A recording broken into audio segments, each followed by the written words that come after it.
السلام علیکم ورحمۃ اللہ وبرکاتہ الحمد للہ رب العالمین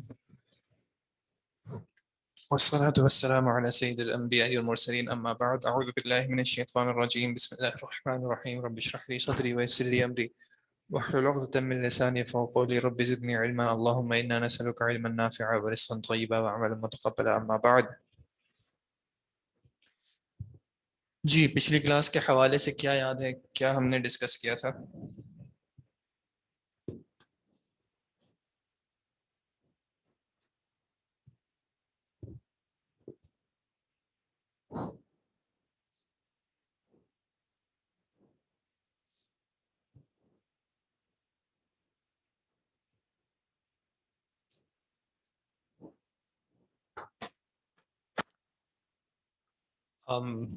میں بھی یہ چیز لکھ نہیں رہا. ہم نے ڈسکس کی تھی کسی روایت کو قبول کرنے کی شرائط کتنی تھی ٹوٹل؟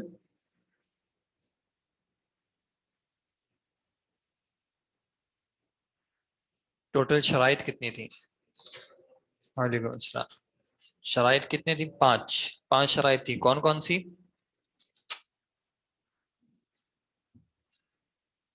کوئی اگر مائک کھول کے بتانا چاہیں.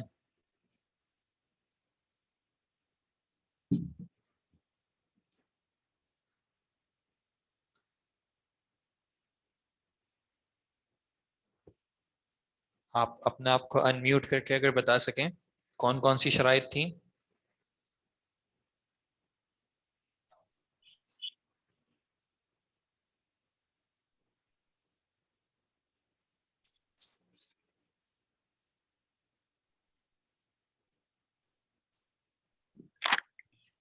السلام علیکم. السلام علیکم ورحمۃ اللہ وبرکاتہ. وعلیکم السلام. سر حدیث قبول کرنے کی جو 5 شروط ہیں اس میں ایک یہ تھی کہ اتصال السند تھا کہ سند متصل ہو. عدالت الروا کہ جو راوی ہیں وہ عادل ہوں. اور ضبط الروا تھا کہ راوی کا حافظہ مضبوط ہو. اور عدم الشذوذ تھا کہ شاذ نہ ہو، یعنی اپنے سے زیادہ سبقہ راوی کی مخالفت نہ کرتے ہوں. اور ایک یہ تھی کہ عدم العلت، حدیث کی صحت میں کوئی کمی نہ ہو، یعنی روایت کی صحت پر کوئی اختلاف نہ ہو یا کوئی چھپا ہوا ایسا پوائنٹ نہ ہو جو قبولیت میں رکاوٹ بنتا ہے. صحیح، جزاک اللہ خیر. صحیح، جزاک اللہ خیر. یہ 5 ہو گئی: اتصال السند، عدالت الراوی، ضبط الراوی، عدم الشذوذ و عدم العلت. ٹھیک ہے. اس کے بعد جو مقبول روایات تھیں ان کی کیا اقسام تھیں؟ سر مقبول روایت کی 4 اقسام آپ نے بتائی تھی. ایک تو تھی صحیح لذات ہی. کوئی اور بتا دیں؟ وعلیکم السلام. مقبول روایات کی اقسام کوئی اور پلیز بتا دیں.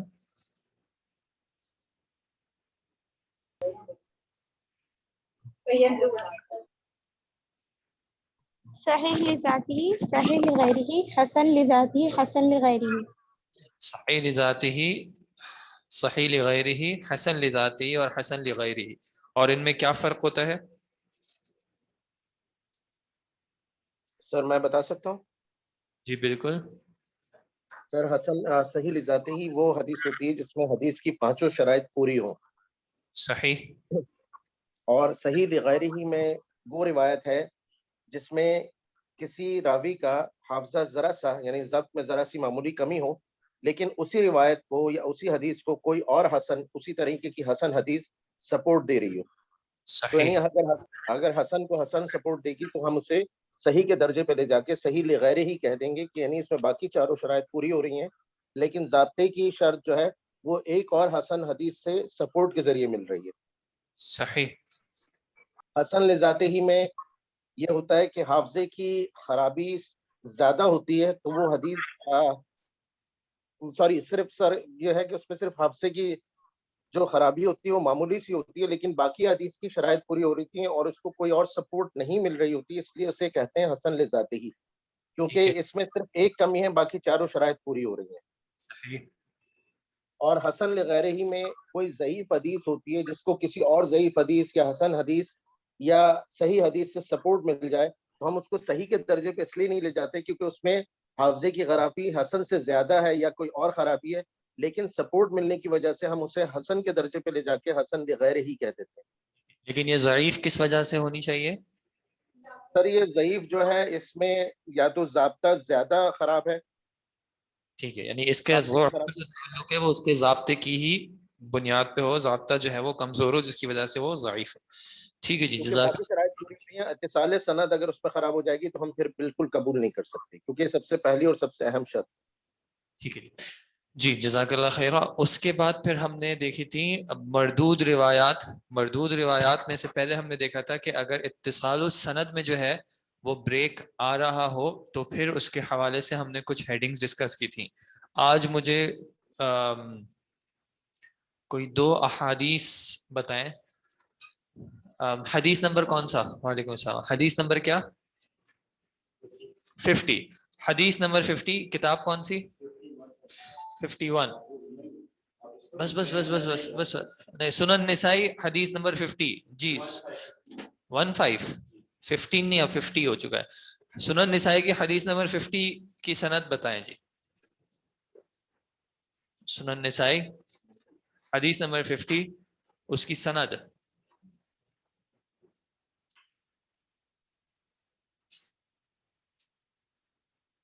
آپ کے پاس سند نہیں ہوگی،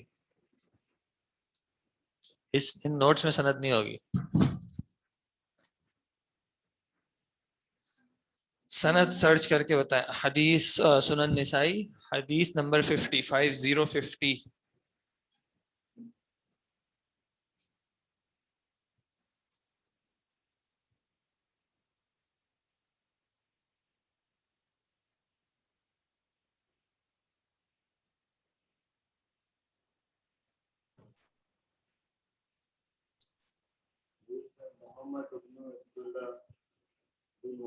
عن ابی ہریرہ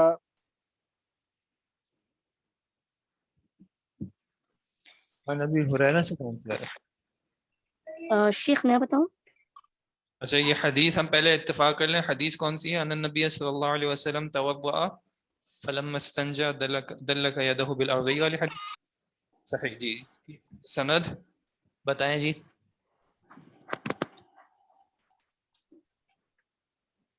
شیخ میں بتاؤں؟ بتا دیں۔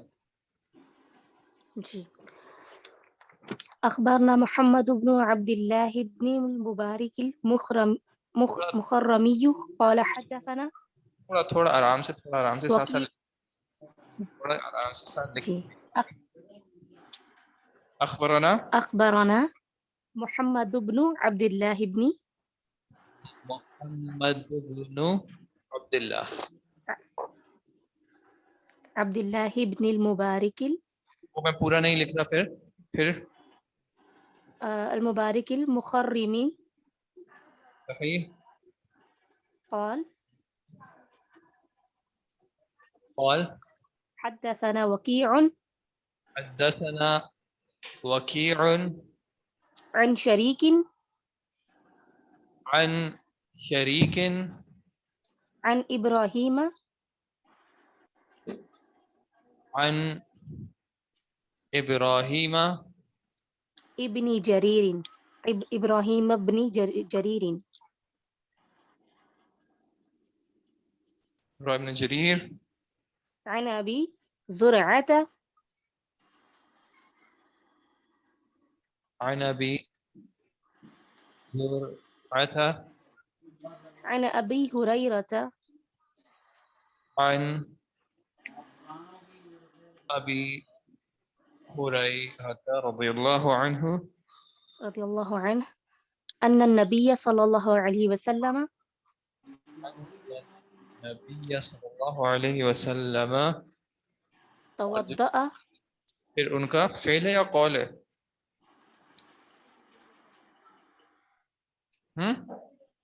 سر فعل ہے. فعل ہے، جزاک اللہ خیر، بارک اللہ فیکم۔ ٹھیک ہے جی۔ اچھا جی، اب اس میں ہمارے پاس اگر ہم ٹریس کریں تو کتنے روات ہیں نبی اکرم صلی اللہ علیہ وسلم کے بعد یعنی ان سے پہلے؟ یہ ہو گئے 1 ہو گئے 2 3 4 5 6 اور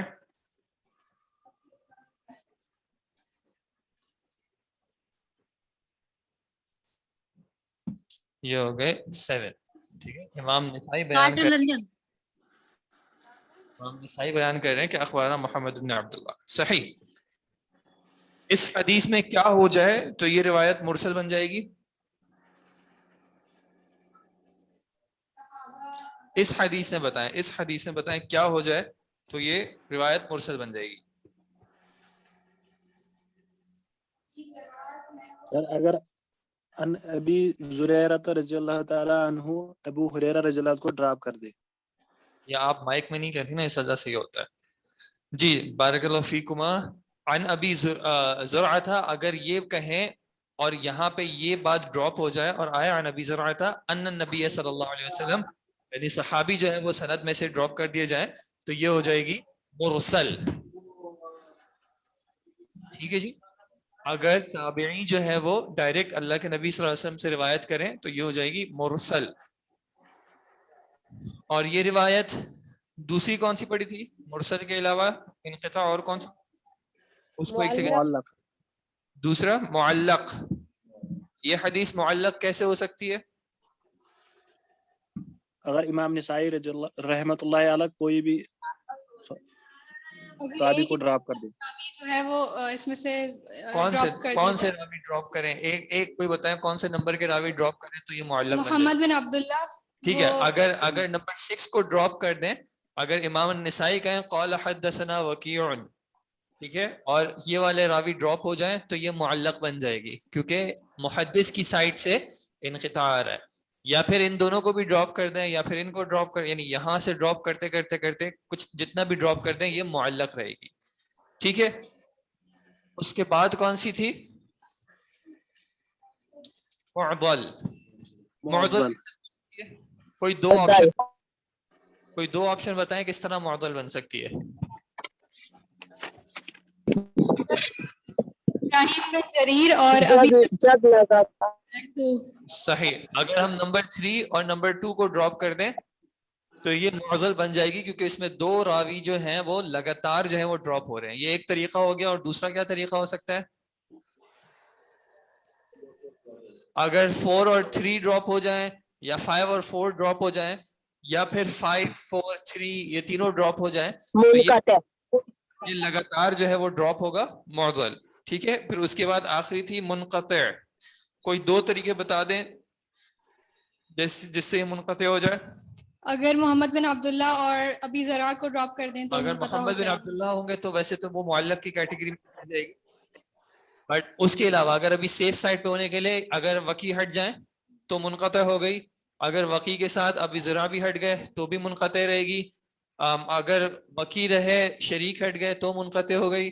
شریک ہٹ گئے اور ابو زرع ہٹ گئے تو بھی منقطع ہو گئی. یعنی اگر ان کیٹیگریز میں نہ جاری ہو تو پھر یہ منقطع ہو جائے گی. اتنا کیا تھا ہم نے. ٹھیک ہے.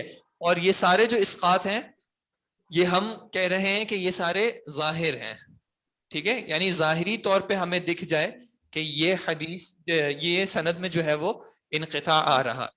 اب یہ کیسے؟ سر یہاں ایک سوال ہے سر، اگر کر سکیں آپ اجازت دیں. جی بالکل بالکل. سر جیسے ہم نے آپ منقطع کی کہ آپ وکی ہٹا دیں یا وکی کے ساتھ ابراہیم بن جریر ہٹا دیں تو یہ منقطع ہو جائے گی. تو سر معلق میں بھی تو یہی ہے کہ ایک یا دو راوی یا زیادہ راوی معلق ہوتی ہے یہاں سے محدث کی سائٹ سے جب اسٹارٹ ہو. بالکل سند کی شاید. اگر وکی آ رہے ہیں، وکی نہیں آ رہے لیکن یہ آ رہے ہیں تو یہاں پہ یہ سائٹ سے نہیں شروع. ٹھیک ہے جی. السلام علیکم سر میرا بھی ایک کوشچن ہے کہ سر معضل حدیث کے اندر اگر جو راوی دو لگاتار راوی ہٹیں گے وہ بھی کیا محدث کی سائڈ سے ہی ہٹیں گے؟ نہیں معضل بیچ میں سے ہٹیں گے. اگر راوی کی سائڈ سے ہٹیں گے تو وہ معلق کی کیٹیگری میں رہے گی. نہیں سر، مطلب معدل میں لگاتار 2 راوی ہٹتے ہیں تو وہ کیا مطلب محدث کی جانب سے ہی ایسا ہوگا؟ وہ اس سائڈ سے نہیں ہوگا، وہ کہیں بیچ میں سے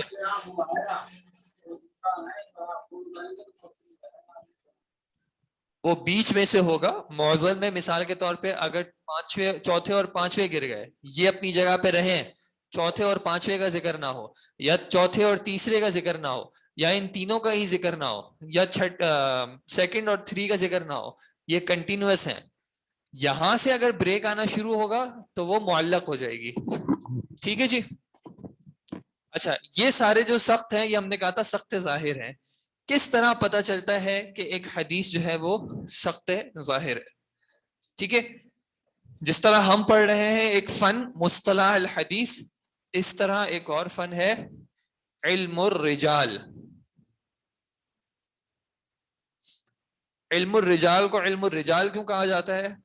کیونکہ حدیث کی اصطلاح میں یا حدیث کی تاریخ میں اگر ہم دیکھیں تو روات میں سے اکثر جو ہیں وہ مرد رہے ہیں، خواتین رہی ہیں، عورتیں رہی ہیں، لیکن کوانٹٹی میں بنسبت کم رہی ہیں.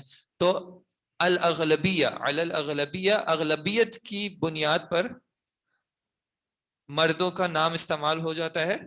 ٹھیک ہے، علم الرجال یہ وہ علم ہوتا ہے جس میں یہ جو تمام روات ہیں، ٹھیک ہے، جو محدثین نے جن سے روایت کی ہے، ان سب کے جو ہیں وہ بایو ڈیٹا، ان کی بایوگرافیز جو ہیں وہ کلیکٹ کی جاتی ہیں.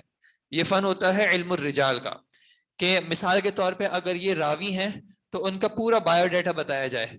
جیسے ابھی یہاں پہ مینشن ہے ابی زرع، تو یہ ان کا نام نہیں ہے، یہ ان کی کنیت ہے. تو ان کا اپنا نام کیا تھا، ٹھیک ہے، ان کا لقب کیا تھا، یہ کہاں کے تھے، کب پیدا ہوئے، کس سے انہوں نے علم حاصل کیا، کس شہر یا ملک کا انہوں نے سفر کیا، کہاں پہ کتنا اسٹے کیا، کس شیخ سے ملاقات کی، ان کے مشہور شیوخ میں سے کون ہیں، پھر ان کے بارے میں علماء کے اقوال کیا ہیں. ٹھیک ہے، یہ ساری چیزیں کمپائل کی جاتی ہیں علم الرجال کے اندر. اس کی باقاعدہ بکس ہوتی ہیں، اس کے باقاعدہ اسکالرز ہوتے ہیں. اب جب ہم چیک کر رہے ہوں گے کہ یہ سند جو ہے وہ متصل ہے یا نہیں، تو ہم کیا کریں گے؟ اب مثال کے طور پر امام نسائی کو اگر ابھی چھوڑیں، ہم نے چیک کیا محمد بن عبداللہ، تو محمد بن عبداللہ کا یہ ان کا جو بایو ڈیٹا ہوتا ہے یہ عربی میں کہلاتا ہے ترجمہ. یہ ٹرانسلیشن والا ترجمہ نہیں ہے، یہ ترجمہ، اور اس کی جمع تراجم جو ہے، یعنی ان کی بایوگرافیز یا ان کا جو بایو ڈیٹا ہوتا ہے وہ سب کچھ جو ہے وہ ان کے تراجم میں موجود ہوتا ہے. تو محمد بن عبداللہ کا ترجمہ چیک کیا کہ یہ کون ہے، کہاں کے ہیں، ان کی برتھ کب کی ہے، ان کی ڈیتھ کب کی ہے، کہاں پہ پیدا ہوئے، کہاں پہ وفات ہوئی، کہاں ٹریول کیا. اور پھر جب ان کے بارے میں چیک کیا تو آپ کو پتا چلا کہ کیا پاسبل ہے کہ امام نسائی کی ان سے ملاقات ہوئی ہو یا نہ ہوئی ہو. کیا ہو سکتا ہے جس سے پتا چل جائے کہ ان کی ملاقات ہونا ممکن نہیں تھا؟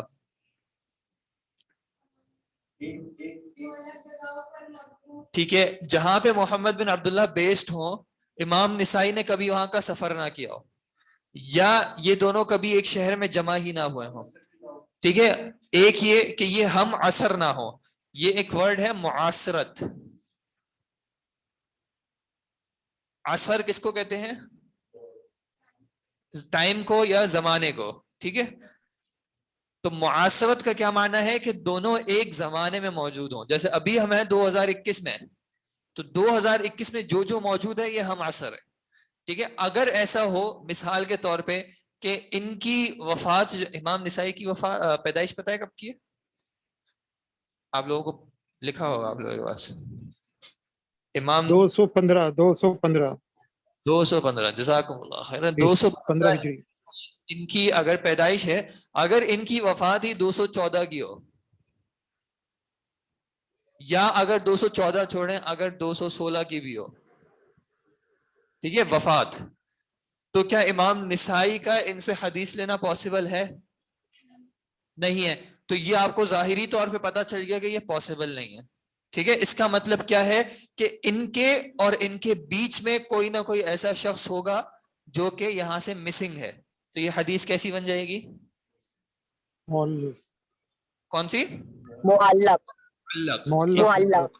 اگر امام نسائی جن سے روایت کر رہے ہیں اگر ان دونوں کی معاصرت ثابت نہ ہوئی, ان دونوں کی لقاء ثابت نہ ہوئی, تو اس کا مطلب ہے کہ یہاں پہ لازماً کوئی نہ کوئی موجود تھا جس کا تذکرہ نہیں ہے, تو یہ معلق ہو سکتی ہے.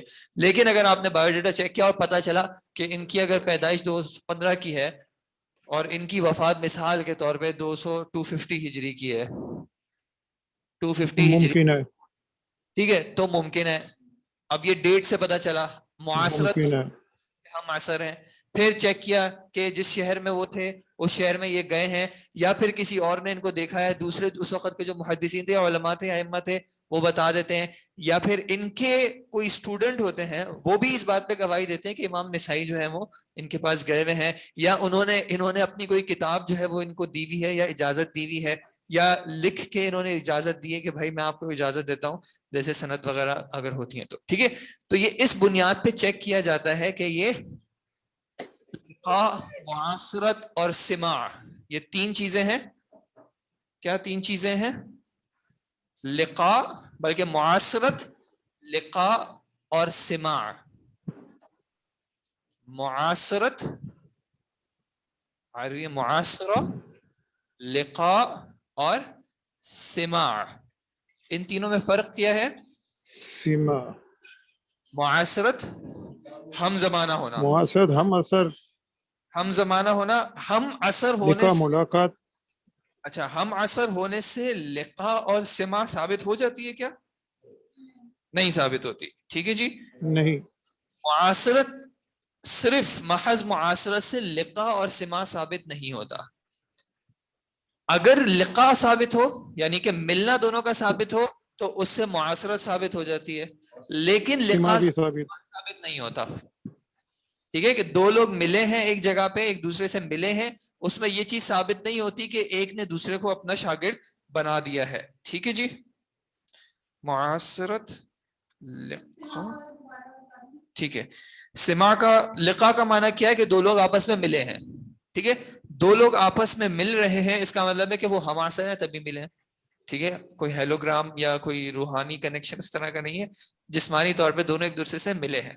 سماع کا معنی اس کانٹیکس میں ہے کہ ایک نے دوسرے سے حدیث سنی ہے, یعنی ایک حدیث کی اصطلاح میں ان کے شیخ ہیں اور دوسرے ان کے طالب ہیں یا شاگرد ہیں.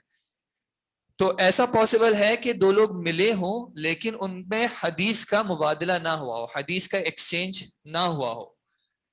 اگر حدیث کا ایکسچینج ہوا یعنی ایک شیخ ہیں, انہوں نے اپنی حدیث جو ہے وہ دوسرے کو سنائی ہے, اپنی سند بیان کی ہے اور دوسرے کو حدیث پہنچائی ہے, تب جو ہے یہ سماع ثابت ہے. ٹھیک ہے, سماع کے علاوہ ایک دو اور اصطلاحات بھی ہوتی ہیں. سماع عام طور پہ جو یعنی جہاں پہ حدیث سنائی جا رہی ہو, ان کیس آف وربلی, اگر کہیں ریٹن فارم میں ٹرانسمٹ کی جا رہی ہوتی ہے تو اس کے اور ورڈز ہوتے ہیں. فی الحال ہم ان سب کو ایک کمبائن کر کے ایک ہی ورڈ سماع. تو اگر سماع ثابت ہے تو اس کا مطلب ہے کہ لقاء بھی ثابت ہے اور معاصرت بھی ثابت ہو گئی. ٹھیک ہے جی. تو ایک ثابت ہونے سے باقی دو ثابت نہیں ہو جاتی. اس سیکوینس میں معاصرت ثابت ہونے سے لقاء اور سماع نہیں ہو جاتا, لیکن لقاء ثابت ہونے سے معاصرہ ثابت ہو جاتی ہے, لیکن سماع ثابت نہیں ہوتا, اور سماع ثابت ہونے سے لقاء اور معاصرت دونوں ثابت ہو جاتی ہے. تو جب ہم تراجم دیکھیں گے تو پھر پہلے یہ چیک کیا جائے کہ بھائی ہم معاصر ہیں بھی یا نہیں. اگر ہم معاصر ہیں, ملاقات ثابت ہے بھی یا نہیں, ملاقات ثابت ہے تو سماع ثابت ہے بھی یا نہیں. اگر یہ تینوں چیزیں ہیں تو اس کا مطلب کیا ہے کہ ایک نے دوسرے سے حدیث کو لیا ہے, یعنی ان کا اتصال ہے. اور یہ کام ہے علم الرجال کا. علم الرجال آپ کو بتائے گی کس نے کس سے ملاقات کی ہے, کون ان کے شیوخ رہے ہیں, وغیرہ وغیرہ وغیرہ. ٹھیک ہے جی. اچھا, اب یہ جو ساری قسمیں تھیں سخت ظاہر کی, کہ مثال کے طور پہ جیسے ہم نے دیکھا اگر ان کی ڈیٹ آف برتھ سے ہی پتہ چل رہا ہے کہ ان کی معاصرت ہی نہیں ہے تو یہ ظاہر ہو گیا. ٹھیک ہے. اسی طرح اگر لقاء ہی ثابت نہ ہو تو بھی ظاہر ہو سکتا ہے. کچھ سخت ایسے ہوتے ہیں جو کہ تھوڑے مخفی ہوتے ہیں. ظاہر والے ہمارے کلیئر ہیں, مرسل جس میں صحابی ڈراپ ہو رہے ہیں, معلق جس میں محدث کی سائڈ سے راوی ڈراپ ہو رہے ہیں, معضل جس میں بیچ میں سے دو یا دو سے زیادہ لگاتار جو ہیں وہ ڈراپ ہو رہے ہیں, اور منقطع یا تو کوئی ایک بیچ میں سے یا پھر کوئی دو یا تین ڈراپ ہو رہے ہیں لیکن لگاتار نہ ہو. ٹھیک ہے جی. اب ہم دیکھتے ہیں سخت خفی. یہ تھوڑا سا ٹیکنیکل ہے، اور ان دونوں میں جو ہے دو ہم ابھی دیکھ رہے ہیں، ان میں تھوڑی سی کہیں پہ چیز اوور لیپنگ بھی ہے، اس حد تک اوور لیپنگ ہے کہ کچھ بکس میں ان کی جو ڈیفینیشنز ہیں اس میں بھی کہیں نہ کہیں ڈفرینسز پائے جاتے ہیں. ٹھیک ہے، ایک سخت ہے جس کو ہم کہیں گے تدلیس،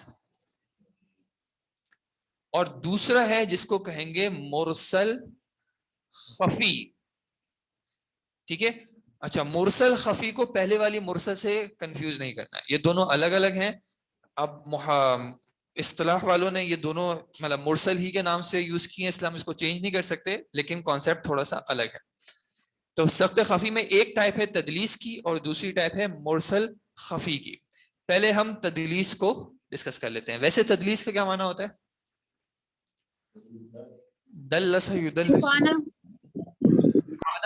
ٹھیک ہے، کتمان.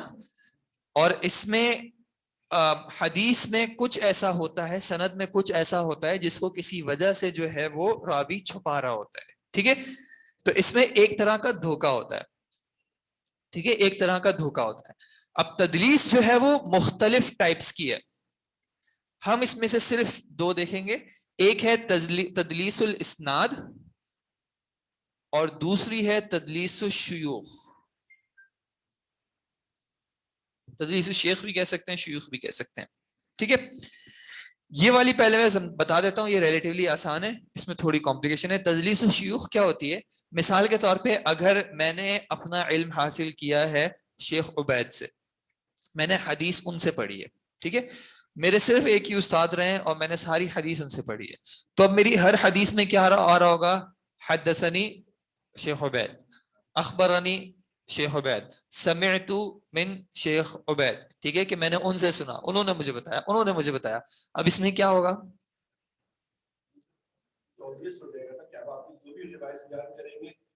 ٹھیک ہے، اب اس میں مجھے ہو سکتا ہے خیال ہے کہ یار سامنے کوئی جو سنے گا نا وہ کہے گا کہ یار اس نے تو صرف ایک ہی شیخ سے علم حاصل کیا ہے، کسی اور شیخ کے پاس یہ گیا ہی نہیں ہے. ٹھیک ہے، تو اس کا علم جو ہے وہ بہت محدود قسم کا ہے.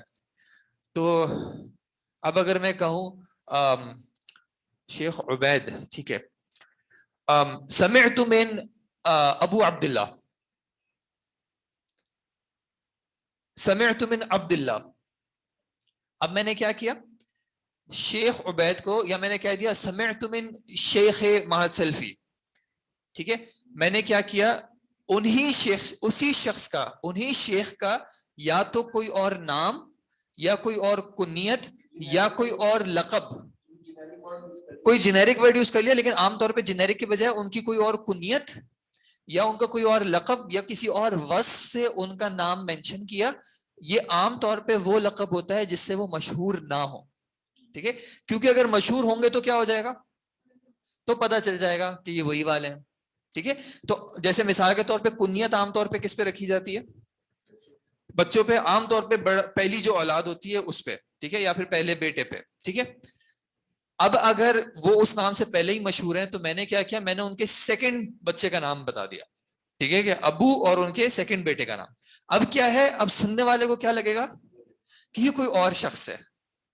ٹھیک ہے، اچھا اس میں ایک کہیں ہو سکتا ہے انٹینشن اس سند کو بہتر کرنے کی ہو. سند کو بہتر کرنے کی کس طرح ہو سکتا؟ ایک تو پہلے یہ کہ اپنا تھوڑا سا کرنے کی، کوئی میں نے جو ہے مختلف اساتذہ سے علم حاصل کیا ہے، میرے مختلف شیوخ رہے ہیں، ایک اس وجہ سے ہو سکتی ہے.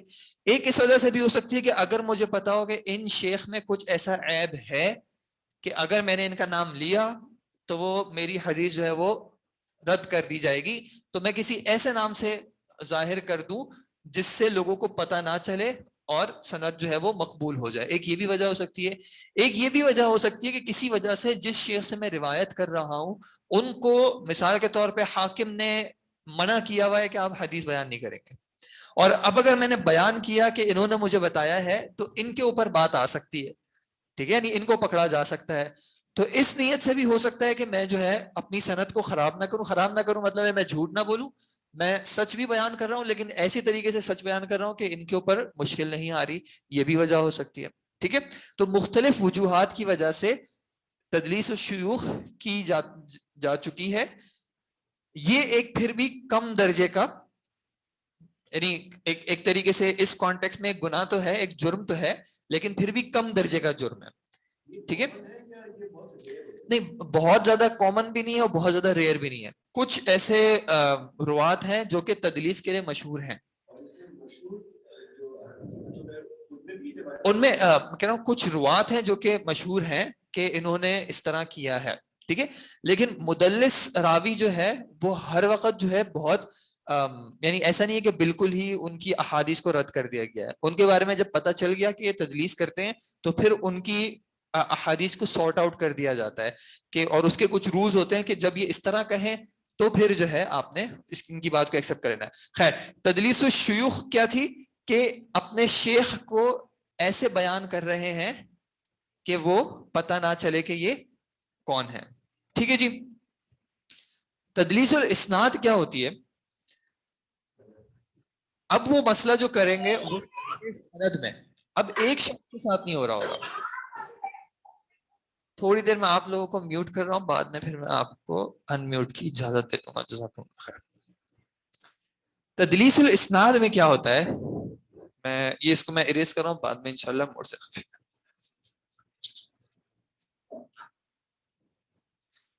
اے روایت کر رہے ہیں بی سے اور بی روایت کرتے ہیں سی سے.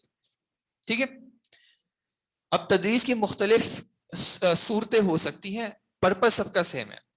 اگر میں اے ہوں, میں نے سنا تھا بی سے اور بی نے سنا تھا سی سے, ٹھیک ہے, اور میرے ہی زمانے میں بی بھی موجود ہیں اور سی بھی موجود ہیں. میں نے سنا ان سے تھا, میری ملاقات ان سے ثابت ہے, میں نے سنا ان سے تھا. ٹھیک ہے, اور ان سے بھی میری ملاقات ثابت ہے.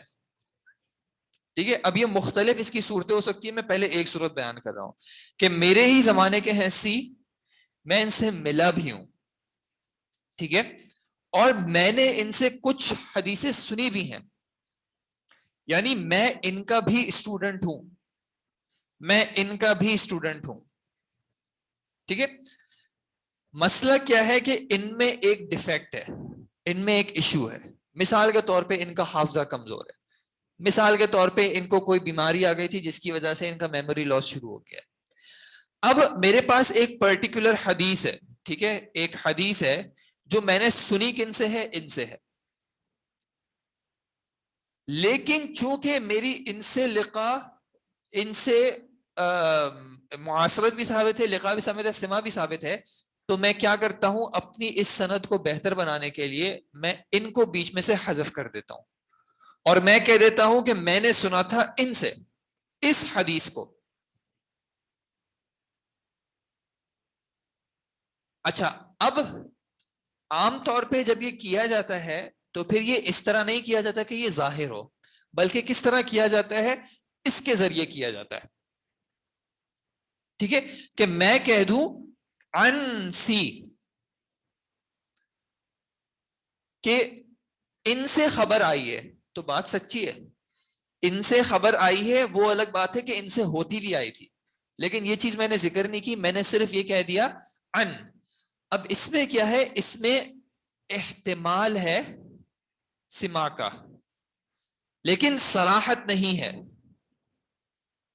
میں نے یہ نہیں کہا کہ میں نے سی سے سنا ہے, میں نے صرف یہ کہا کہ سی سے خبر آئی ہے, جو کہ بات ایک حد تک سچ ہے, لیکن اس میں دھوکہ کیا ہے, چھپایا کیا ہے کہ بیچ میں ایک اور راوی تھے جن کو میں چھپا رہا ہوں. اگر ان کو میں نے ظاہر کر دیا تو ہو سکتا ہے کہ میری سند ایکسیپٹیبل نہ ہو, تو میں نے ان سے ڈائریکٹ روایت کر دی, لیکن روایت ایسے صیغے سے کر رہا ہوں جس میں احتمال ہے کہ میں نے صراحتاً سنا نہیں ہے. اب اس میں چھپا, اس کو سخت خفی کیوں کہا, کیونکہ ٹیکنیکلی میری ان سے بھی معاصرت ثابت ہے, ان سے لقاء بھی ثابت ہے, اور ان سے سماع بھی ثابت ہے. مثال کے طور پہ میں نے مسلم ان سے پڑھی ہے اور بخاری ان سے پڑھی ہے. اب جب میں بخاری بیان کرنے لگتا ہوں تو میں کہتا ہوں کہ ان سے سنا ہے, اور اصل میں انہوں نے ان سے سنا تھا. تو میں اس حدیث کو جو میں بیان کر رہا ہوں وہ میں کہانی آگے سے گھما رہا ہوں, اور سننے والے کو ہو سکتا ہے کہ لگے کہ بھائی انہوں نے ان سے پڑھا ہوا ہے. تو یہاں پہ جو ہے ان کو جو گرایا جا رہا ہے یہ خفیہ طریقے سے گرایا جا رہا ہے. ٹھیک ہے, تو یہ کہلاتی ہے تدلیس, جب ایک راوی جو ہے وہ کسی دوسرے راوی کو گرا کے کسی ایسے شخص سے روایت کرے جس سے انہوں نے ہو سکتا ہے سنا ہو لیکن یہ والی بات نہیں سنی. ٹھیک ہے, یہ والی بات جو بیان کر رہے ہیں یہ ان سے نہیں سنی, لیکن ایسے صیغے سے بیان کیا جاتا ہے جس میں احتمال ہو کہ انہوں نے سنا ہے. اگر محدث بھی ہے تو بھی ایک کانٹیکس میں راوی ہو گئے نا, وہ چھپا سکتا ہے. یعنی جب یہ جو راوی ہیں یہ بھی تو محدث ہے نا, انہوں نے تدوین نہیں کی ہے, ٹھیک ہے, ہو سکتے ہیں وہ بھی ہوں. کچھ لوگ مشہور ہو جاتے ہیں پھر اس چیز کے لیے, ٹھیک ہے, یعنی مثال کسی کے شیخ ایسے ہوں جن کے اندر کوئی ضعف آ گیا ہو. نہیں, ان میں ایسا نہیں. دیکھیں جو کتب الستہ ہے ان کے جو امام ہیں, کتب الستہ کے خاص کر جو ائمہ ہیں, ان میں ایسی چیز نہیں پائی جاتی, ٹھیک ہے, اسی وجہ سے ان کو مقبولیت ہے نا. آگے ہیں کچھ لوگ ہیں, کچھ روات ایسے ہیں, دیکھیں جس کے بارے میں اگر مشہور ہو جائے کہ انہوں نے ایسی چیز کی ہوئی ہے تو پھر ان کو مقبولیت نہیں ملے گی نا, ان کو قبول نہیں ملے گا.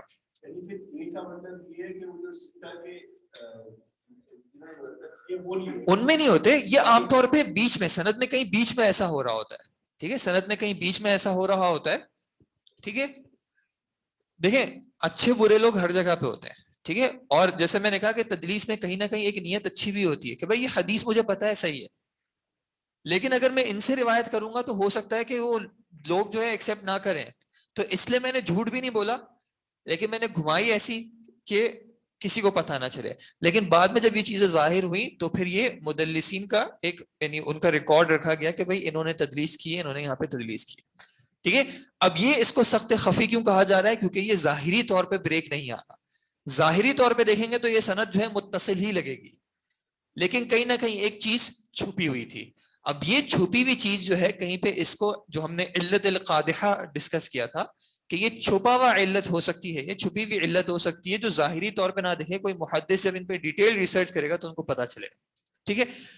اچھا, اب ایک یہ جو آپ نے بات کی تھی کہ مثال کے طور پہ کچھ نام ایسے ہیں جو کہ بڑے نام ہیں جو کہ مدلسین میں شمار ہوتے ہیں, تو مدلسین کے بارے میں پھر عام رول کیا بن گیا کہ مدلس راوی اگر کوئی تدلیس کے لیے مشہور ہو جائے تو ان کی روایت اس وقت ایکسیپٹ کی جائے گی جب وہ اس صیغے کو استعمال نہ کریں, جب وہ صراحت کریں کہ میں نے سنا ہے یا انہوں نے مجھے بتایا ہے. یعنی جیسے کہ وہ اگر صیغہ استعمال کریں اخبرنا یا حدثنا یا سمعت یا رأیت, ٹھیک ہے, تب جو ہے ان کی روایت ایکسیپٹ کی جائے گی. اگر مدلس راوی ان کے یا ایک دو اور صیغے ہوتے ہیں, انا بھی ایک صیغہ ہوتا ہے, ٹھیک ہے, اس طرح کے صیغوں سے اگر روایت کریں جس میں صرف احتمال ہے اور صراحت نہیں ہے تو پھر مدلس راوی کی روایت کو قبول نہیں کیا جاتا. ٹھیک ہے جی. تو تدلیس الاسناد میں کیا ہوتا ہے کہ راوی کسی ایسے راوی سے روایت کرے جس سے معاصرت اور لقاء ثابت ہو, اور عام طور پہ جس سے سما بھی ثابت ہوتا ہے, لیکن یہ جو حدیث نریٹ کی جا رہی ہے اس کا سما ثابت نہیں ہوتا, کیونکہ اگر اس کا سما ثابت ہوتا تب پھر تو کوئی مسئلہ ہی نہیں تھا, پھر تو وہ سند متصل ہوتی. تو وہ بیچ میں سے ایک راوی کو گرا دیتے ہیں.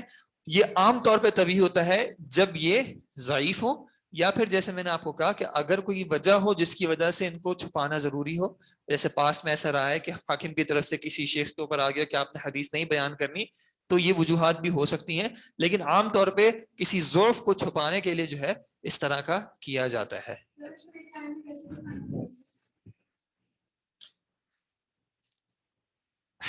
ایک لائن میں کیسے روایت الراوی عمن سمع منہ ما لم یسمع منہ, ایک لائن میں آ جائے گا. راوی کا روایت کرنا ان سے جس سے انہوں نے سنا ہو, لیکن اس چیز کا روایت کرنا جو اس نے ان سے نہ سنی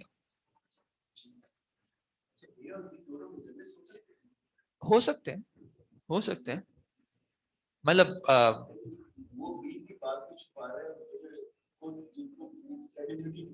جی, جب اے نے یہ کیا تو اے کی کریڈیبلٹی بھی تو کوشچن میں آ ہی گئی نا. بالکل, اصل میں کچھ ایسے ہیں جو ویسے اچھے مطلب ان میں ناموں میں سے ہیں, لیکن کہیں پہ انہوں نے ایسا کیا ہے, ٹھیک ہے. اصل میں اس کی جیسے میں نے کہا نا ایک وجہ یہ ہو سکتی ہے کہ ان کو پتا ہے کہ یہ حدیث ویسے صحیح ہے, لیکن میں ان کو ذکر کروں گا تو یہ حدیث قبول نہیں ہوگی. تو انہوں نے کہیں حسن نیت میں بھی یہ کیا کہ مجھے پتا ہے کہ بھائی یہ میں نے ان سے اخذ کی تھی مثال کے طور پر ان کے ضابطے میں کمزوری سے پہلے، یا کوئی اور وجہ ہو گئی، یا یہ حدیث میں نے کسی اور سے بھی سنی ہے مجھے یاد نہیں آ رہا، تو حدیث صحیح ہے تو میں ان کو گرا کے جو ہے وہ روایت کر دیتا ہوں.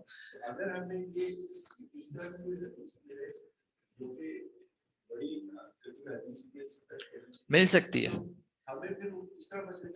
مل سکتی ہے مدلس روات کی. جیسے میں نے کہا کہ اگر ایک تو ان کے صراحت کے صیغے کے ساتھ ہو تو ایکسیپٹ ہو جاتی ہے، یا پھر ایسا ہوتا ہے کہ اگر وہ روایت کسی اور جگہ سے مل رہی ہو تو حدیث صحیح ہوتی ہے، لیکن اس سند پہ جو ہے وہ کلام ہوتا ہے کہ یہ سند جو ہے پرابلمٹک ہے کیونکہ اس میں تدلیس ہے.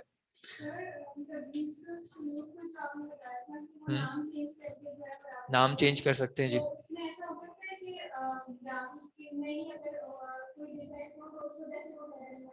راوی میں کوئی ڈیفیکٹ ہو مطلب؟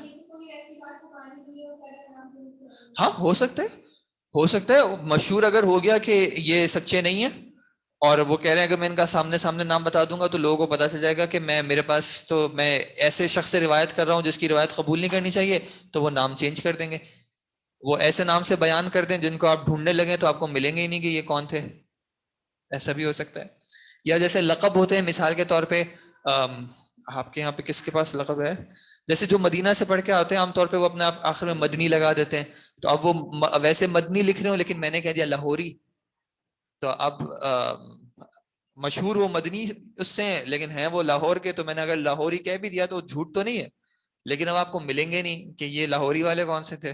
تو اس طرح بھی ہو سکتا ہے، اس طرح رہا ہے القابات میں. ٹھیک ہے جی.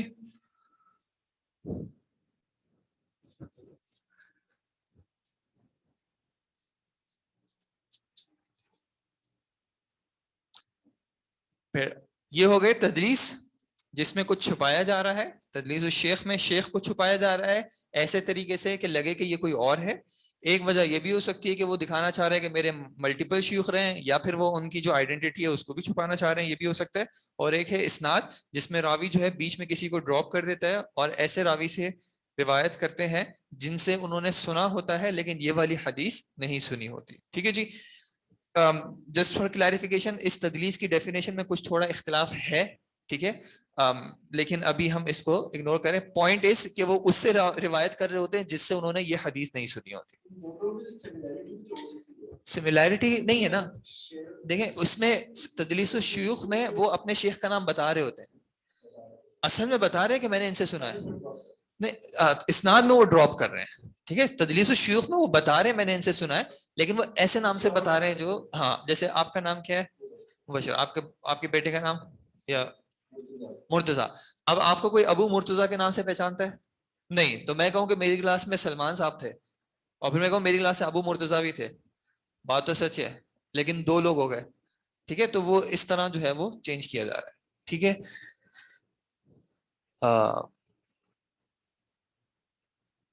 جی اب اگر کوئی تدلیس کے حوالے سے سوال تھا. ایک انہوں نے کہا کہ میں نے کہا کہ مدلس روات کی جو روایت ہے اس کی قبولیت کی شرط ہوتی ہے کہ وہ کسی ایسے صیغے سے روایت کریں جس میں صراحت موجود ہو. صراحت سما کی، جیسے کہ سمعتو، یا جیسے کہ اخبرانی یا اخبرنا یا حدثنی. اور اس میں جو ہے وہ یعنی صراحت موجود کب نہیں ہوتی؟ جیسے کہ ان کے صیغے میں صراحت موجود نہیں ہوتی، جیسے انا کے صیغے میں صراحت موجود نہیں ہوتی. ٹھیک ہے، تو ایسے صیغے سے اگر مدلس روایت کریں گے تو ان کی روایت پھر قبول نہیں ہوگی. یہ میرے خیال میں سر فرسٹ پوائنٹ تدلیس، اور دوسرا پوائنٹ کیا تھا؟ دوسرے پوائنٹ پہ بھی آتے ہیں. پہلا پوائنٹ تدلیس ہی بھی ہوا ہے. احتمال کا مطلب ہوتا ہے کلیئرٹی نہ ہو، سرٹینٹی نہ ہو. جیسے اگر آپ کو میں اشارہ کروں اس طرح تو اس اشارے میں کیا ہے؟ احتمال ہے. اس سے مراد ہو سکتی ہے کہ آپ کھڑے ہو جائیں، اس سے مراد ہو سکتی ہے کہ آپ میرے پاس آ جائیں، اس سے مراد ہو سکتی ہے آپ اپنی کتاب اٹھا لیں. ٹھیک ہے، بہت ساری مرادیں ہو سکتی ہیں، تو اس میں احتمال ہے، کلیئرٹی نہیں ہے. ٹھیک ہے، تو ان میں ایک احتمال ہے کہ انہوں نے خود سنا ہے یا خود نہیں سنا ہے. اگر میں کہوں کہ مجھے پتا چلا ہے آپ سے، آپ کی طرف سے آیا ہے، آپ نے مجھے نہیں بتایا، میں یہ نہیں کہہ رہا کہ آپ نے مجھے بتایا، لیکن آپ کی طرف سے آیا، تو اس میں یہ احتمال ہے. ٹھیک ہے جی. اور کیا؟ روایت الراوی والا نہیں، یہ چیز میں نہیں کروں گا، یہ انہوں نے بول دیا تھا تو میں نے ویسے لکھ کے بتا دیا. جی عنعنہ اسی کو کہتے ہیں. ابھی ہم عنعنہ پہ نہیں آ رہے. اور کوئی چیز تھی؟ اور کوئی کوشچن تھا؟ فرسٹ پوائنٹ تدلیس تھی, دوسرا پوائنٹ مرسل خفی تھا جس پہ ابھی ہم آتے ہیں. ٹھیک ہے ٹھیک ہے, آپ لوگوں کا تو کوئی کوشچن نہیں ہے. ٹھیک ہے جی, اس کے بعد ہے مرسل خفی. مرسل خفی اور تدلیس میں بالکل تھوڑا سا فرق ہے. مرسل خفی میں یا تو معاصرت ثابت ہوتی ہے یا لقاء ثابت ہوتی ہے. ٹھیک ہے, لیکن سماع ثابت نہیں ہوتا, نہ اس حدیث کا نہ مطلقاً اس شیخ سے. ٹھیک ہے, یعنی اے بی سے روایت کر رہے ہیں, اے نے بی سے, اے بی کے معاصر ہیں, یہ ہو سکتا ہے. یہ بھی ہو سکتا ہے کہ اے نے بی سے ملاقات کی ہے, یہ بھی ہو سکتا ہے. لیکن اے کا بی سے سماع بالکل بھی ثابت نہیں ہے. اگر ایسا ہو تو پھر یہ کہلائے گی مرسل خفی. اس میں اور تدلیس میں کیا فرق تھا کہ تدلیس میں سماع تھا, اس حدیث کا سماع نہیں تھا.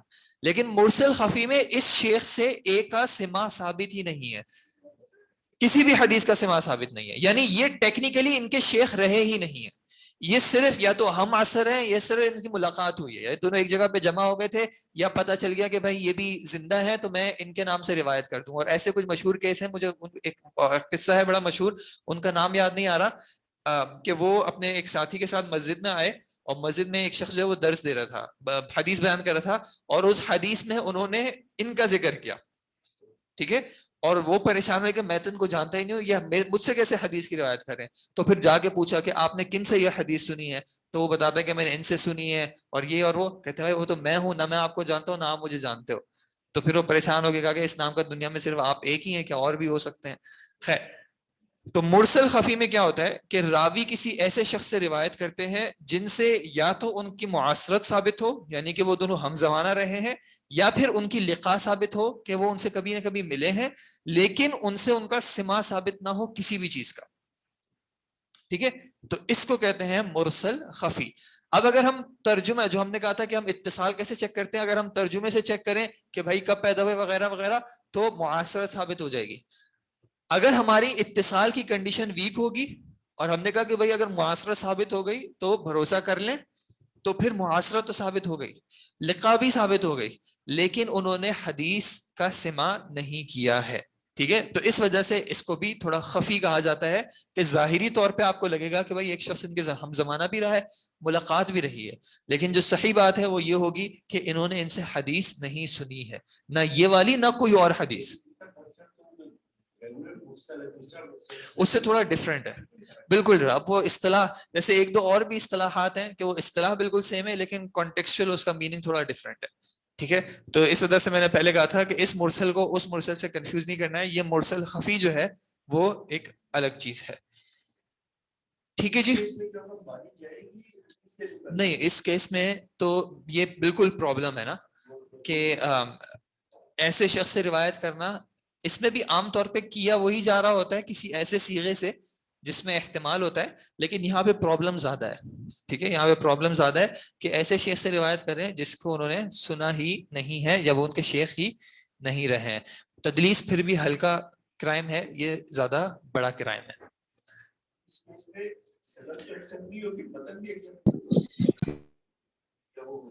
جی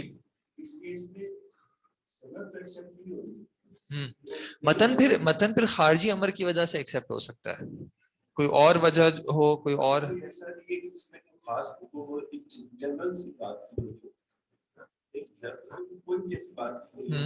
دیکھیں کچھ چیزیں ہوتی ہیں نا جو پھر مشہور ہو جاتی ہیں کہ حدیث ہے, وہ اچھی بات ہوگی, اچھی بات کے طور پہ لیا جا سکتا ہے, لیکن اس کو دین سمجھ کے دین کے اس پہ لانا اس طرح کنسیڈر نہیں کرتا ہے. یہ مرسل خفی تو سر پھر جھوٹ کاؤنٹ ہوگا نا, پھر یہ حدیث نہیں لی جائے گی ان سے. دیکھیں یہ ایک طریقے سے جھوٹ ہے, سند کے حوالے سے یہ ایک طریقے سے جھوٹ ہے. اب پھر دیکھیں یہ گناہ, ابھی ہم صرف جو رد کی وجہ دیکھ رہے ہیں وہ کس میں دیکھ رہے ہیں, سند میں. ٹھیک ہے, جب سند کا گناہ عدالت یا ضبط کے ساتھ مل جائے گا تو پھر وہ بڑا ہو جائے گا. ٹھیک ہے. تو اگر کوئی راوی کا ویسے عدالت یا اس میں ضابطے میں پرابلم نہ ہو, کوئی بڑا پرابلم نہ ہو, تو یہ پھر بھی کم درجے کا ہوگا. جیسے مدلس روات کا میں نے آپ کو کہا, کچھ مدلس روات ایسے ہیں جن کا ضابطہ بھی مشہور ہے, جن کی عدالت بھی مشہور ہے, ٹھیک ہے, لیکن اس کے باوجود ان سے تدلیس ثابت ہے, تو ان کی تدلیس پھر بھی ہلکے درجے کی ہے.